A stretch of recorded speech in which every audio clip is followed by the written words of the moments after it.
हाय दोस्तों, आप सबका स्वागत है बैंक साथी चैनल पर। आज जो हम डेली करंट अफेयर्स कवर करेंगे 29 जुलाई का। और ये जो है सारे करंट एग्जाम्स के लिए हेल्पफुल रहने वाला है। तो नेशनल अफेयर्स के ऊपर बढ़ते हैं। तो नेशनल अफेयर्स में पहला न्यूज़ मिलेगा आपको एक यूनिकॉर्न का। अभी आप एक यूनिकॉर्न का नाम देख सकते हो, जंबो टेल। जंबो टेल एक तरह का क्या है, कंपनी है जो B2B, business to business, e commerce grocery company है। जैसे कि इंस्टामार्ट पता होगा, इसी तरह से ये कंपनी है जो कि अभी के टाइम पे इंडिया की 5th यूनिकॉर्न बनी है 2025 की। और अभी इन्होंने जो है सीरीज डी के अंतर्गत 120 मिलियन जो है उठाया था। ठीक है, और ये पैसे जो है एससी वेंचर के द्वारा उठाया गया था।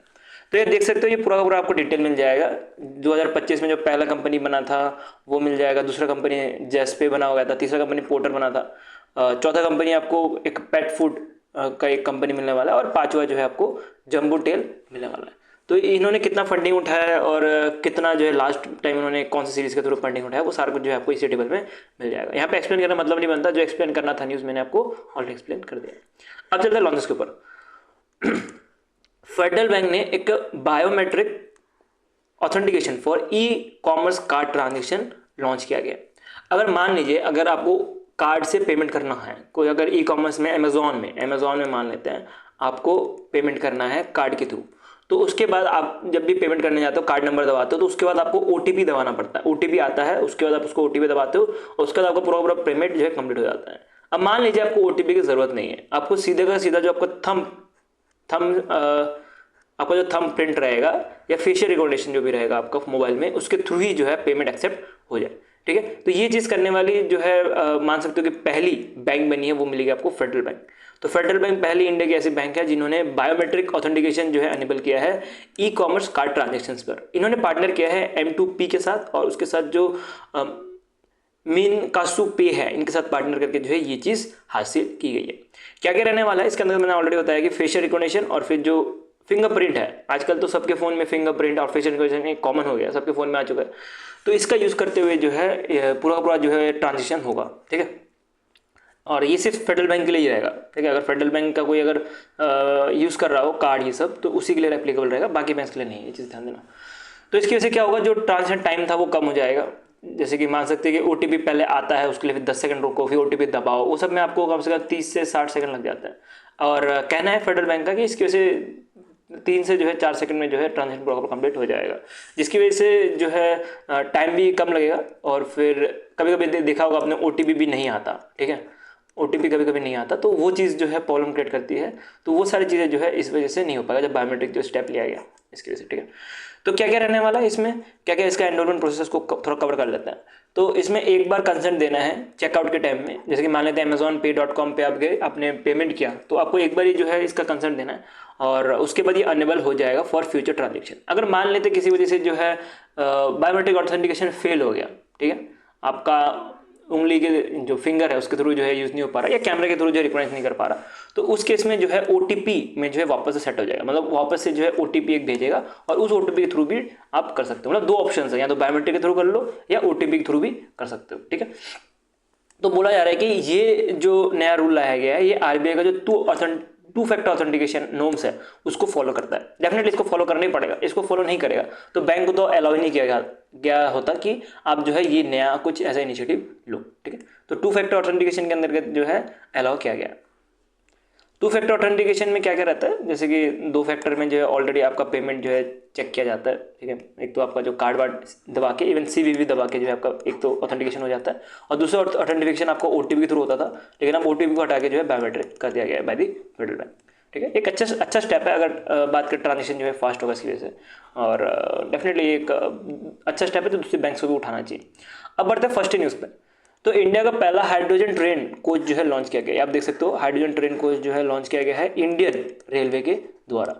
इंडियन रेलवे में जो इंटीग्रेटेड कोच फैक्ट्री आपको मिलेगा, ये तमिलनाडु में। ठीक है, इधर जो है इसको बनाया गया। ठीक है, और ये टेस्टिंग भी देख सकते हो, अब जो integrated coach factory Tamil Nadu Chennai में इसकी हुई थी, और इसको मैन्युफैक्चर भी इन्होंने ही किया है। ठीक है, तो अगर बात करें हाइड्रोजन ट्रेन के बारे में, तो इसका बेनिफिट क्या है, आपको पता होगा कि हाइड्रोजन में क्या रहता है। हाइड्रोजन जब इमिशन करता है तो वो H2O करता है, मतलब क्या हुआ, वाटर करता है। इसकी वजह से जो इन्वायरमेंट है उसका कुछ इम्पैक्ट नहीं होता, तो ये बहुत बेनिफिट है। और ये मोस्टली जो हिली एरिया है उधर जो है यूज़ हो सकता है। इवन नॉर्थ ईस्ट वाले इलाके में ज़्यादा यूज़ हो सकता है। जैसे नॉर्थ ईस्ट में बहुत जगह ऐसे जहाँ पे इलेक्ट्रीफाइड नहीं हुआ है अभी भी ट्रेन, तो वहाँ पे अभी भी कोल के थ्रू चला जाता है, जो कि एमिशन बहुत ख़राब है, ग्रीन हाउस गैस ये सारी चीज़ें जो है बहुत ज़्यादा फैल जाती है। तो एक हाइड्रोजन एक अच्छा ऑप्शन है, जिसकी वजह से अभी इसकी टेस्टिंग जो है तमिलनाडु चेन्नई में हो रही थी। अगर बात करें कि नॉर्थ ईस्ट के बारे में, तो नॉर्थ ईस्ट में इसको पहली बार चलाया जाएगा, जो नॉर्थ ईस्ट में सॉरी जो नॉर्थन रेलवे है वहाँ पे पहले बार चलाया जाएगा, बाद में इसको नॉर्थ ईस्ट में जो है लेके जाया जाएगा।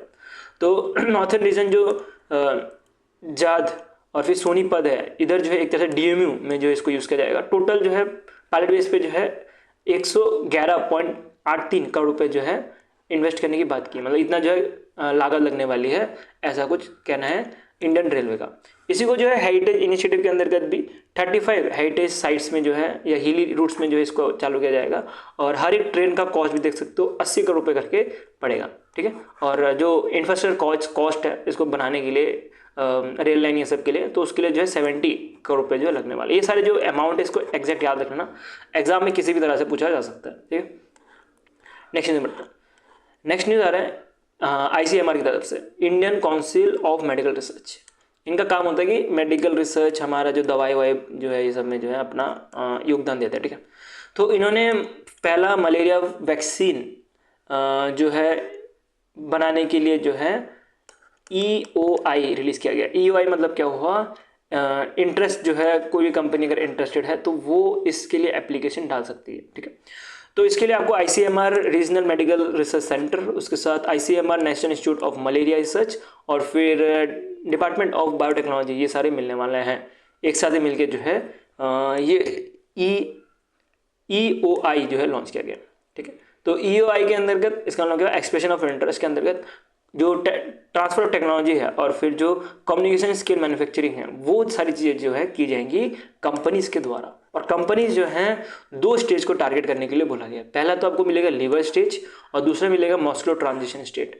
तो जो मस्कुलर ट्रांजिशन स्टेट है या लीवर स्टेज है, जिसकी वजह से कारण क्या रहता है, मलेरिया रहता है, तो मलेरिया के लिए एक वैक्सीन बनाने के लिए कंपनीज को बोला गया और इन्वाइट किया गया है, ठीक है। नेक्स्ट चलते हैं। नेक्स्ट न्यूज़ पढ़ते हैं। बैंकिंग अवेयरनेस से 2 तरह के न्यूज़ आ रहे हैं, एक तो लाइसेंस है और एक लाइसेंस कैंसिल किया गया है, वो कवर करता है। पहला मिलेगा आपको कि एक्सफ्लो एक तरह का फिनटेक बेस्ड बेंगलुरु एक कंपनी है, ठीक है।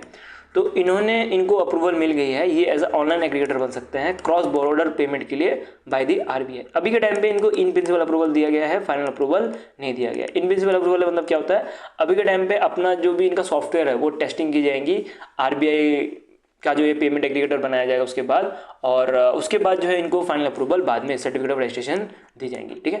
तो ये डिफरेंस होता है बोर्ड से पहले प्री बोर्ड। तो बोर्ड आप मान सकते हो कि जो सर्टिफिकेट ऑफ रजिस्ट्रेशन है वो बोर्ड है, और प्री बोर्ड जो है अभी इनका टेस्टिंग होने वाली है इन प्रिंसिपल अप्रूवल के तौर पर, ठीक है। इनको दोनों का दोनों ऑप्शन दिए जाएंगे, जैसे कि एक्सपोर्ट इम्पोर्ट दोनों का दोनों ऑप्शन इनको दिया जाएगा ट्रांजेक्शन करने के लिए। नेक्स्ट चलता है, एक तरह का बैंक है जो कि कर्नाटका से आता है, और ये कर्नाटका का जो करवर अर्बन कोऑपरेटिव बैंक है, इनका लाइसेंस कैंसिल किया गया क्योंकि इनके पास एक तो पैसा नहीं है और ऊपर से जो अर्निंग प्रोस्पेक्ट है वो भी कुछ क्लियर नहीं है, उसकी वजह से जो है इनका लाइसेंस कैंसिल किया गया। अब देख सकते हो ये सारे सेक्शंस हैं, सेक्शन से क्वेश्चन पूछे जाने बहुत कम चांस होता है, लेकिन तब भी पूछा जा सकता है, तो इसको सही से पढ़ लेना। अगर बात करें इनका लाइसेंस कैंसिल हो गया तो जो भी कस्टमर है तो उनको तो नुकसान हो गया। तो पता होगा कि आपको कि DICGC के हिसाब से कि अगर कोई भी पर्सन है, अगर उसको जो है 5 लाख रुपए का जो है कवर रहता है, ठीक है। तो अगर ये केस का कैंसिल भी हो गया, अगर किसी पर्सन का अगर 5 लाख तक अगर पैसे पड़े हैं इस कोऑपरेटिव बैंक में, तो वो तो बैंक कवर करवा देगा, वो तो RBI का जो ये DICGC है वो कवर करवा देगा। बाकी अगर बात करें अगर 5 लाख से ऊपर हो तो वो कवर नहीं करवाएगा, ठीक है। तो इस चीज़ आपको पता होगा ऑलरेडी, अपने बैंक के वजह से पढ़ा होगा कि 5 लाख रुपए तक जो है कवर रहता है पर डिपॉजिटर। नेक्स्ट चलते हैं, नेक्स्ट अपॉइंटमेंट। तो ये आपको पहला मिलेगा अनुराधा ठक्कर, ये अभी के टाइम पे secretary department of economic affairs है और इंडिया की पहली वुमेन थी जिन्होंने डिपार्टमेंट ऑफ इकोनॉमिक अफेयर्स संभाल रही थी। इनको अपॉइंट किया गया as a director of RBI का सेंट्रल बोर्ड का, ठीक है। ये रिप्लेस करेंगे अजय सेठ को, क्योंकि अजय सेठ को जो है अभी कहीं और अपॉइंट किया गया है। आपको कमेंट सेक्शन में बताना है कहाँ पे अपॉइंट किया गया, ये मैंने आपको कल या परसों ही पढ़ा है, ठीक है। इनका रिटायरमेंट हो रहा था और इनको जो है अभी इनको जो है रिप्लेस किया गया, ठीक है। अगर बात करें कि अनुराधा ठाकर जो है ये one of the 2 government nominee director है, और इसके साथ ही जो है नागार्जुन को भी जो है नॉमिनेट किया गया है। ठीक है, तो इनको ऑलरेडी आपने पढ़ा होगा कि इनको भी बनाया गया है, और अब जो है इनको भी जो है नॉमिनेट किया गया है। ठीक है, और ये नॉमिनेट कौन करता है डायरेक्टर के लिए, आपको पता होगा एमपीसी मीटिंग में 3 जो है आरबीआई की तरफ से आते हैं और 3 जो है गवर्नमेंट की तरफ से आते हैं। तो गवर्नमेंट की तरफ से जो आते हैं वो डायरेक्टर्स ऑफ आरबीआई रहते हैं, वो आपको इनमें से एक मिलने वाला है। ठीक है, अनुराग कक्कर उनमें से एक। नेक्स्ट आता है प्रोफेसर उमा कांजीलाल। प्रोफेसर उमा कांजीलाल के बारे में बात करें तो इनको वाइस काउंसिलर बना है इग्नू का। ठीक है, तो ये तो पता होगा ये ओपन स्कूल है जहाँ पे आपको कॉलेज जाने की ज़रूरत नहीं पड़ती, जहाँ पे आपको सिर्फ एग्जाम देने की ज़रूरत पड़ती है, तो ओपन स्कूल है ये। और यहाँ पे जो है इनको वाइस चांसलर बनाया है। एग्जाम के लिए क्यों इंपॉर्टेंट है ये, क्योंकि फर्स्ट फीमेल बनी है या फर्स्ट वुमेन बनी है आफ्टर 40 ईयर ऑफ हिस्ट्री, जो कि वीसी के तौर पर सेलेक्ट किया गया। ठीक है, तो इसलिए इंपॉर्टेंट बन जाता है। नेक्स्ट चलता है ये इग्नू है। ठीक है, इग्नू का फुल फॉर्म क्या मिलेगा आपको, Indira Gandhi national open university मिलने वाली है। इसमें कॉलेज के जो बच्चे रहते हैं उधर आपको इस चीज़ पता होगी कि जाने की जरूरत नहीं पड़ती, सिर्फ एग्जाम देने जाना पड़ता है। नेक्स्ट में बढ़ते हैं तो वो मिलेगा आपको उत्पल कुमार सिंह के बारे में बात करें तो अभी के टाइम पे सेक्रेटरी जनरल संभाल रहे लोकसभा के, और इवन एक IAS ऑफिसर भी हैं। तो ये अभी के टाइम पे CEO बनाए गए हैं संसद टीवी का जो है इनको एज ए एडिशनल चार्ज के तौर पे इनको CEO बनाया गया है। संसद टीवी क्या करता है कि जो भी पार्लियामेंट का कम्युनिकेशन है, पार्लियामेंट के जो भी डिस्कशन है वो सारा जो है दिखाने का काम करता है। ठीक है, नेक्स्ट चलता है। नेक्स्ट अवार्ड है एक ये देख सकते हो कि JP मेमोरेबल अवार्ड 2025। ये जो JP बिरला जी हैं उनके नाम पे जो है ये अवार्ड दिया जाता है, और ये तेलंगाना में अभी दिया गया था, हैदराबाद में। और जो भी पर्सन अच्छा काम करता है in science, education, public service, उनको जो है ये अवार्ड दिया जाता है। और इनके बारे में बात करें तो ये आपको पता होगा इसरो के चीफ है। ठीक है, डॉक्टर V नारायणा, तो ये इसरो के चीफ है और इनको जो है ये अवार्ड दिया गया है। किसके द्वारा दिया गया है, जो चेयरमैन हैं JP बिरला इंस्टीट्यूट के निर्मला बिरला जी, इनके द्वारा जो है ये अवार्ड इनको दिया गया है। कारण है कि इनका जो काम है, ठीक है, इनका जो कंट्रीब्यूशन है इंडिया स्पेस प्रोग्राम और फिर कटिंग एज टेक के लिए जो है इनको अवार्ड दिया गया है। इनके कुछ मिशंस भी, जैसे गगनयान मिशन में ये पार्ट है, और उसके साथ चंद्रयान 3 के बारे में पता होगा, उधर भी ये पार्ट थे, और आदित्य L1 में भी ये भाग लिए थे। नॉट एज अ चीफ, ठीक है, not as a ISRO chief, but as a scientist के तौर पे ये वहाँ पे भाग लिए थे। ठीक है, और इनको as a cyanogenic population development के तौर पर भी जाना जाता है। ठीक है, तो इनका बहुत सारे काम किए इन्होंने, जिसकी वजह से इनको ये अवार्ड दिया गया। हमने ऑलरेडी ये के बारे में बात कर ली थी, ये जो पेन का, इंग्लिश पेन का अवार्ड होता है, तो इसके बारे में हमने ऑलरेडी चीज़ें पढ़ी हुई है। बट एक और अवार्ड अभी न्यूज़ में आ रहा है, वो आपको मिलेगा पेन ट्रांसलेट अवार्ड 2025।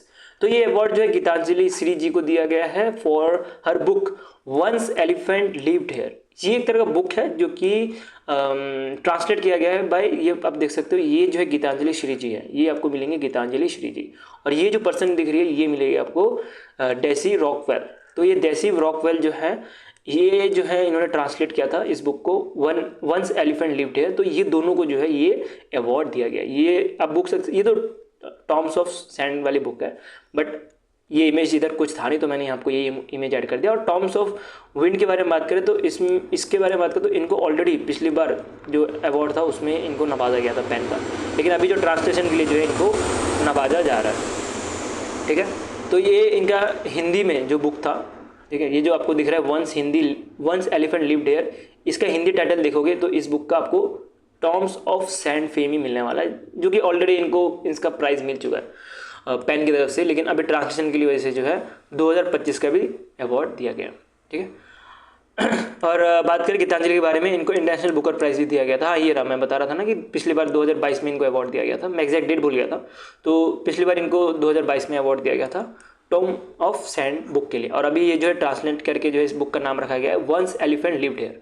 और अभी के टाइम पे इस बुक को भी पेन, इंग्लिश पेन जो UK बेसिक मान सकते ऑर्गेनाइजेशन है, उनके द्वारा ये अवार्ड दिया गया। ठीक है, नेक्स्ट पढ़े तो इंडेक्स एंड रैंकिंग, ये आपको मिलेगा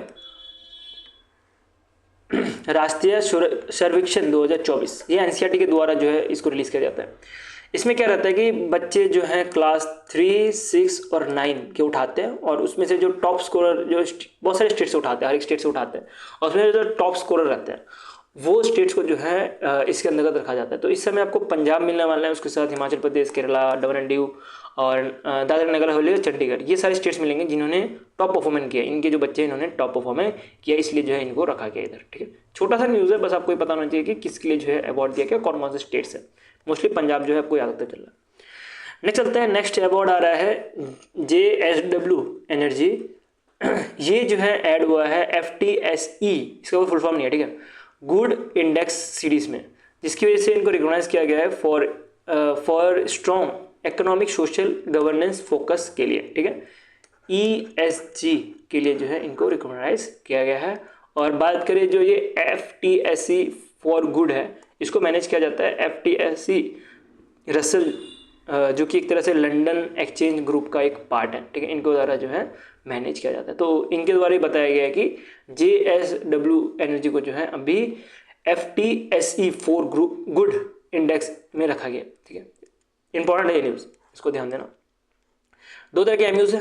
पहला एमयू मिलेगा आपको कैरियर एक्सपर्ट, रिलायंस बैक्ड है ये, और इन्होंने पार्टनर किया था टेलीकॉम इजिप्ट के साथ, और दोनों मिलकर जो है एक तरह से national digital health program platform launch किया है।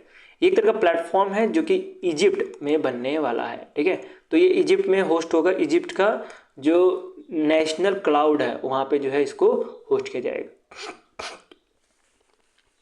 क्या रहेगा ये, तो जैसे कि आपको पता होगा कि हमारी इधर भी बात चल रही है कि हेल्थ केयर सिस्टम को under the Ayushman Bharat mission के अंदर डिजिटलाइज किया जाए। तो वैसे ये सेम चीज़ जो है इजिप्ट के लिए जो है बनाने का काम कर रही है रिलायंस की ये कंपनी। ठीक है, छोटा सा न्यूज़ था, इसमें उतना कुछ है भी नहीं पढ़ने लायक। नहीं चलते BEML लिमिटेड, जो कि एक तरह से सेंट्रल PSU है under the ministry of defence. इन्होंने जो है हिंदुस्तान शिपयार्ड लिमिटेड के साथ पार्टनरशिप किया, और क्या करने वाला है ये marine next generation marine engineering system जो है बनाने वाले हैं। अगर BEML के बारे में बात करें तो भारत अर्थ मूवर लिमिटेड ये लीड एजेंसी रहने वाली है for design and structure optimization के लिए। और हिंदुस्तान स्पेस यार्ड लिमिटेड के बारे में बात करें तो ये जो है ड्राइव करने वाली है इंडिजीनियसाइजेशन को। ठीक है, इनका याद रखना, ये ज़्यादा इंपॉर्टेंट है कि ये डिज़ाइन और फिर स्ट्रक्चरल ऑप्टिमाइजेशन करने वाले हैं। बाकी HSL का नहीं रखोगे तब चल जाएगा। अगर बात करें ये PDF की, तो ये तो PDF फ्री ऑफ कॉस्ट है। अगर मंथली और वीकली PDF चाहिए होगा तो एक साल का सब्सक्रिप्शन सिर्फ 349 पे मिल जाएगा। अगर आपको लेना हो तो आप ले सकते हो, वेबसाइट में जाके। ठीक है, नेक्स्ट चलते, नेक्स्ट आ रहा है एक्साइज से न्यूज़ की। एक्साइज ड्रोन पहाड़ इंडियन आर्मी के द्वारा कंडक्ट करवाया गया था। इसको म्यांमार बॉर्डर के आसपास कंडक्ट कराया गया था, जिसमें ड्रोन कैपेबिलिटी जो है इंडियन आर्मी अपना चेक कर रही थी। ड्रोन टेस्टिंग हो रही थी, कैसे जो है बैटलफील्ड में काम कर सकता है। क्योंकि अभी के टाइम में बात करें मॉडर्न वारफेयर में जो ड्रोन और फिर AI ये सब जो है ज़्यादा काम करेंगे रादर देन सोल्जर्स को जो है बॉर्डर में भेजा जाए। ठीक है, ड्रोन को ही आजकल भेजा जाता है, आपने देखा होगा अटैक्स भी जो है ड्रोन से होता है। तो इसी के लिए जो है एक तरह से एक्सरसाइज ही थी, जिसको ऑब्जर्व कर रहे थे अजीत जी, लेफ्टिनेंट जनरल अभिजीत के द्वारा जो है ये की जा रही थी। ठीक है, नेक्स्ट चलते हैं, कॉन्ट्रैक्ट साइन हुआ है। भारत इलेक्ट्रॉनिक्स लिमिटेड ने जो है एयर डिफेंस रडार के लिए जो है 200 करोड़ रुपए का कॉन्ट्रैक्ट साइन किया गया है। और इसके बारे में बात करें तो अभी के टाइम पे जो भारत इलेक्ट्रॉनिक्स लिमिटेड है ये एयर डिफेंस सिस्टम जो है बना के मिनिस्ट्री ऑफ डिफेंस को संभालेंगे, और मिनिस्ट्री ऑफ डिफेंस का काम होगा किसको बाद में देने का, MOD जो है किसको देगी वो बाद में डिसाइड होगा। नेक्स्ट रिपोर्ट्स के ऊपर पढ़ते हैं हम। 5th edition of connectivity and financial inclusion in इस डिजिटल इकोनॉमी, ये एक तरह का रिपोर्ट रिलीज किया गया है बाय ग्लोबल फिनडेक्स डेटाबेस के द्वारा, जिसके अंदर बोला गया कि इंडिया का जो फाइनेंशियल अकाउंट ओनरशिप है वो जंप कर गया है 88% पे 2024 में। ठीक है, सॉरी 2021 के बारे में बात करें तो वहाँ पे जो था वो 77.5% था, अब वो बढ़ के जो है 88% हो गया। तो देख सकते हो कि बहुत ज़्यादा इंक्रीमेंट है इन टर्म्स ऑफ इनके पास खुद का अकाउंट है। ठीक है, खुद का बैंक अकाउंट है, तो उसमें आप देख सकते हो कि 89% है। अगर ग्लोबल के बारे में बात करें, ग्लोबल एवरेज जो है 79% है। और कुछ चीज़ें जैसे कि हाई इनकम इकोनॉमीज में जो 95% है, जो कि अच्छा खासा है, और इंडिया को ज़्यादा पीछे है नहीं इनसे। तो ये सारे कुछ डेटा पॉइंट्स हैं जिसमें आपको समझाने कुछ होता नहीं, सिर्फ एक बार वीडियो पॉज करके पढ़ लेना और फिर बात करें। अगर अच्छे से और ज़्यादा पढ़ना हो तो PDF डाउनलोड कर लेना, link in the description, Telegram का लिंक है, वहाँ डाउनलोड कर लेना। अगर नेक्स्ट रिपोर्ट के बारे में बात करें तो ये SBI की तरफ से जो है SBI रिसर्च रिपोर्ट दिया जाता है GST कलेक्शन में। तो इसमें बताया जा रहा है कि सबसे ज़्यादा GST कलेक्शन जो है आपको मिलेगा उत्तर प्रदेश से, वहाँ से उसके बाद महाराष्ट्र, उसके बाद गुजरात, उसके तमिलनाडु, उसके कर्नाटक। ठीक है, तो बोला जा रहा है कि 5 स्टेट से जो है nearly 50% of all GST tax payer का पैसा यही से आ रहा है। ठीक है, कुछ इंपॉर्टेंट की साइट्स उसको भी थोड़ा रीड कर लेना, जैसे कि रजिस्ट्रेशन अब तक जीएसटी का कितना हुआ है, 1.52 करोड़ रुपये, 125 करोड़ तक हुआ है। ठीक है, जीएसटी रजिस्ट्रेशन एज ऑफ 31 मार्च 2025। ये पॉइंट इंपॉर्टेंट है, इसको छोड़ भी सकते हो। और 20% जो है टैक्स पेयर आपको मिलेंगे, जो कि एटलीस्ट उसमें से कोई ना कोई फीमेल मेंबर्स हैं। ठीक है, ये सारे कुछ डेटा पॉइंट्स हैं जहाँ पे कुछ पढ़ने लायक कुछ है नहीं, और यहाँ पे आप वीडियो पॉज करके भी सारी चीज़ें पढ़ सकते हो। ठीक है, समझाने लायक कुछ है नहीं, तो मैं यहाँ पे का टाइम वेस्ट नहीं करना चाह रहा यहाँ पे। बात करें पीडीएफ की, तो पीडीएफ आपको मिल जाएगा, लिंक इन द डिस्क्रिप्शन। ठीक है, और बात करें वीडियो की, तो वीडियो अच्छा लगा तो लाइक कर देना, ऐसे ही कंटेंट देखते ना सब्सक्राइब चैनल, और वीडियो को शेयर कर देना दोस्तों के साथ जिसको भी करंट अफेयर्स पढ़ने में डिफिकल्टी होती है। कुछ करंट अफेयर्स जो है मैंने नहीं पढ़ाए हैं, जैसे कि 26 से लेकर 28 तक। रीज़न सिंपल है कि यहाँ पे करंट अफेयर्स पढ़ाने लायक कुछ था नहीं। ठीक है, और तो मैंने यहाँ पे सीधे स्किप कर दिया, क्योंकि यहाँ पे आपको मिलेगा रिपोर्ट्स और फिर ज़्यादा से ज़्यादा डेटा टेबल, तो यहाँ पे पढ़ने लायक कुछ है नहीं, पढ़ने लायक कुछ है नहीं, आप उसको पीडीएफ के थ्रू भी पढ़ सकते हो। ठीक है, सो वीडियो में अभी यही एंड करते हैं, बाकी हम कल मिलते हैं नेक्स्ट सेशन के साथ। बाय।